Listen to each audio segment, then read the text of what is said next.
Hey guys, welcome back to Once Over Wrestling. My name is Doc. This is my wife, Kaz, and we're back to give you guys a once-over of Monday Night Raw. But before we get to it, hit the subscribe button, hit the like button, hit the notification bell to let you know when we upload new videos, and share it with a friend. Kaz. Yeah. Let's talk about Raw. Let's talk about Raw. Where did we start? Kurt Angle comes to the ring. Yeah. He is interrupted promptly by Stephanie McMahon. Yay, everyone's favorite. Everyone's favorite. She has decided she will be presiding over the contract signing later with Ronda Rousey. Of course. And because Nia Jax. Kurt's he's a little off in the head. Mm-hmm. I think she was talking about he's guided by his emotions or something. Yeah, I don't know. Whatever. Roman interrupts the whole thing and comes to the ring, and him and Steph have an interaction. Who's the heel there? I don't know. Like, I don't understand. I don't get it. Yeah. I didn't like either of them when they cut those kind of promos. Yeah, I don't either. So. I'm gonna go backstage and I'm gonna break everybody backstage. Well, don't do that. That's called assault. Yeah. So this was a very long segment because then Kevin Owens comes to the ring. Yes. And he tries to get buddy with Steph, because she had talked about how she doesn't play favorites, and Kevin Owens was saying that, yes, she obviously doesn't play favorites because he had a big thing with her sister, or her brother, Shane, and, her father, Vince, and he touched her, and she was like, don't touch me. Well, then she sets up a match at that point between Kevin Owens and Roman Reigns. Yes. Right? So they have a match right away. Yep. And, I mean, it was fine. Kevin Owens, Cena, no. Poor Cena. So Kevin Owens, I enjoyed watching him just because he sells so well. Yes. He would get hit and then just, collapse. Yes. And he rolled out of the ring a lot, but it was pretty funny. Yeah. Yeah. And then he kept hitting Roman Reigns in the chest, which then Roman would just stand there like. Of course. But it was a long match, and eventually Jinder Mahal interferes and starts beating up Roman. Yeah. Kevin Owens helps beat up Roman, and then out comes Seth Rollins to help Roman. Hey. Which then the whole thing gets turned into an official tag team match of Seth and Roman versus Jinder and Kevin Owens. Yes. So then there's that match, and I like watching Seth Rollins wrestle. Mm-hmm. He was fun to watch, but eventually he wins the match for him and Roman with a curb stomp to Kevin Owens. 57 minutes. Oh, wait, we're not done yet. Then Jinder gets back up, and he beats up Roman Reigns and Seth Rollins after the match. Yeah. At the top of the ramp with a chair. Yeah. With a steel chair. Yeah. Takes them both out. So 57 minutes later, we are done with the whole first bit of the show. That first segment was a long one. It really was. But then we get to move on. There's a Roman versus Jinder at Money in the Bank match. Yeah, so that's the first thing they say when we get back from commercial is that's happening. Then we have Sammy. Yeah, that was a really weird segment. So Sammy comes out to the ring, and he says he's going to expose the lies that Bobby Lashley. He brings out his sisters, and it's three dudes who are obviously wrestlers. I don't know if they're, down at NXT or what, but he brings out three dudes, and one's carrying like a broom, one's carrying a helmet, and one's carrying a towel, and he asks them why they're carrying all those things, and it's essentially because Bobby was a bully, and you had to swat him away with a broom, and he was always hitting me on the top of my head, so I had to get a helmet. And he was always making me cry, so I had to use a towel because tissues weren't enough. It was really weird. The crowd was not feeling it. Were you feeling it? No. It didn't work. No. As wonderful as Sammy is, he wasn't enough to save this segment. They were talking about his parents. They didn't love him. Everybody in the town always called the cops on him because he was, a rebellious youth or whatever. So Bobby comes out.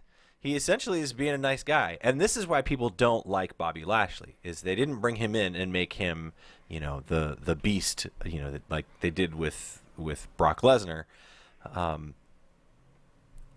He's just a nice guy. He's all smiles. He loves his sisters, that sort of thing. He comes out and he's like, hey, thank you for doing all this. You did a great job. You're a good friend. And Sammy, and he walks around. He says something about each of the guys, girls. And Sammy says, something. What about if I haluva kick your face off? And he calls him a piece of garbage. And that's what makes Bobby Lashley attack. He goes after Sammy, but the three sisters help Sammy beat him up. But Bobby's able to clear the ring. And that's pretty much it. Mm-hmm. Sammy is up at the top of the ramp yelling at Bobby, and Bobby's just out in the ring. So yeah. I don't. It was odd. Yeah, it was an odd segment. Well, following this, we have the Ember Moon Alexa Bliss match. Okay. Kind of a long match. Yeah, kind of a long match. It starts with Alexa backstage with Renee talking about how she wasn't expecting Ember Moon last time, and this time will be a fair fight. And yeah. Mickie James is ringside in the most ridiculous heels. So she can hardly walk in them. She looks ridiculous. But what happens is during the match, she takes off one of her ridiculous shoes and acts like she's going to throw it, but then the ref kicks her out. She throws, with her ridiculous shoes, a ridiculous tantrum, like yes. a 2-year-old. I mean, yeah. flailing. It was stupid. But she's ejected from ringside. Yep. And then Ember Moon ends up winning the match. Yeah, she hits a beautiful, beautiful eclipse. Beats Alexa clean. Mm-hmm. So, strong booking for Ember Moon. Yeah. Next, Steph is backstage. She's got a little thing set up with her picture of her father in a fruit basket. Yeah, she took over Kurt's office. Yes. And Finn and Braun come and say they want a Dolph Ziggler-Drew McIntyre rematch. Well, first, Steph offers them some fruit. Oh, yes, that's important. And Finn says, no, he's okay. And Braun says, I'll have some. And he takes an apple. Yes. But she says, not a rematch. It's going to be a match tonight against you two, yeah. Finn versus Braun. And Braun holds out his apple and says, I like competition. And crushes it in his bare hands. That's right. Makes applesauce. So that match is coming. We have a No Way Jose versus Baron Corbin match. For some, they're still sticking with this feud. It's weird to me. They don't go together. I mean, they have a long match, but Baron Corbin wins clean. Mm-hmm. He does. Off at end of days. Yes. Kurt with Chad Gable backstage. Kurt wishes that Chad Gable could have been in the match. Yep. Previously instead of Kevin Owens, but he wasn't able to. Then Dolph Ziggler and Drew McIntyre interrupt, being jerks, and it'll all be settled in the ring. Yeah, so we get a match later with between Dolph and Chad. Mm-hmm. The B team. Oh, best part of the night. I like the B team by far. They come out still scribbling the B's on their T-shirts. Yeah, they do, and they have a match with the Fashion Police. Yeah, so they won last week. The Fashion Police, are going to get their turn, but the B team beats the Fashion Police again. And the best part was their celebration. Yeah, I mean, they still have the same, sort of reaction to the fact that they won. And then they have a celebration where they're like hugging each other. They're running up the ramp. They go over to the announcer's table and jump onto that. Curtis Axel just lays on the announce table. Yeah. They hug Corey Graves, and then they grab like an office chair. Uh-huh.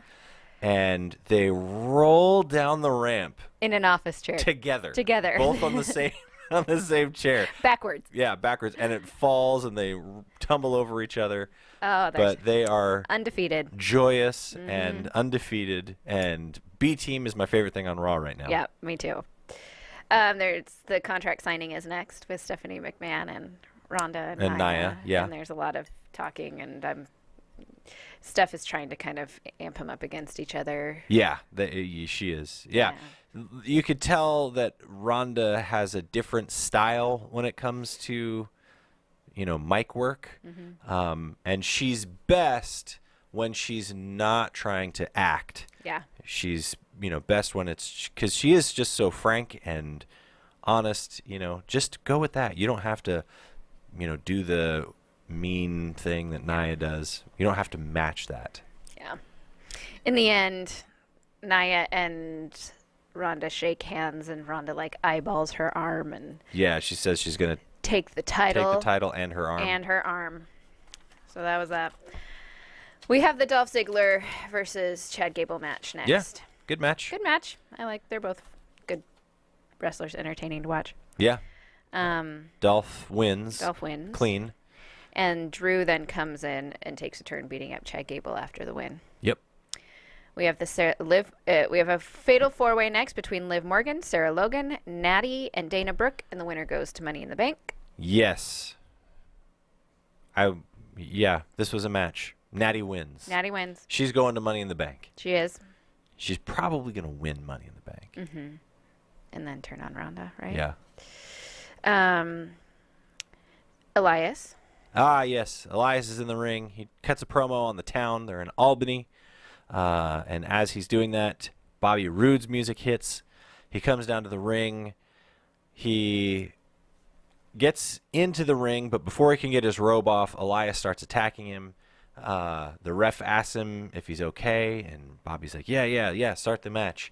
They start the match, and as Elias is coming after Bobby, he throws his robe in Bobby's face, and it's just like every Bond movie or, action movie you've ever seen. Oh, no, there's a robe in my face. I can't get out. And then that's what gives Bobby Roode the upper hand for a little bit. They have a match. It's okay. It's a good TV match, but Elias ends up winning. Yeah. Right. That's followed up by the Finn and Braun match. Yes, this was a great match. I like this match. It was a pretty long match. It was very competitive for the two people that were involved in the match. They had a cool outside the ring spot where Finn missile drop kicks Braun outside, over the barricade, and while he's sort of recovering, Braun just stands up behind him. And then grabs him around the neck, and Finn had a great reaction to that, and just a great match. There were many points where you're like, Finn might actually win this. Yeah, he had Braun in a spot where it was like, dude, it was strong booking for Finn Balor. Yeah. But Braun ends up catching him with a running power slam, hits him with another one, or hits him with a power slam, and then the running power slam, and gets the win. And that's that. Yeah. Yeah. But that was a good match. It was fun to watch. Yeah, exactly. It was a great match. I had a lot of fun watching it. Yeah. So there's your once over Monday Night Raw. Kaz, how many pancakes would you give this out of 5? 3 and a half. 3 and a half. I like the B team. I like the Braun. Yeah, that was really the only. Wasn't crazy about the women's matches. Matches. I would give it a 3, 2.5, 3. Okay. That lower end of 3. Just because there were 2 good matches, not a whole lot of good setup. I'm not super stoked for Money in the Bank at this point. So, not based off of what happened. And that first segment was so long. Yeah. Yeah, 3. So, 3. There you go. All right. Well, thanks for joining us, guys. Again, if you guys could hit the subscribe button, like button, hit the notification bell to let you know when we upload new videos, and share it with a friend, that'd be great. Join us tonight for our once-over of SmackDown Live. So, yeah, unless you have anything else. All right. We will see you guys next time.